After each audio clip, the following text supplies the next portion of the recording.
కరుణించే దేవతలు ప్రతి ఇంట ఉండలేక ఇంటింటికొక్క స్త్రీని పంపించినారు తల్లి.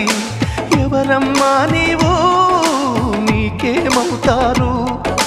తల్లిగా మారావు, కొడుకై నడిచావు.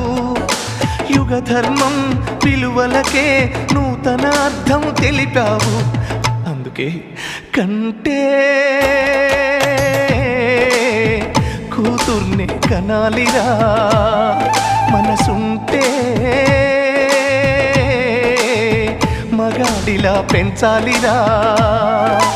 కూతురు మైనస్ కొడుకే ప్లస్ అను తాతల నాటి లెక్కలు కాదు. కొడుకుల కోసం చేసిన ఖర్చు గోడకు వేసిన సున్నం కదర. కంటే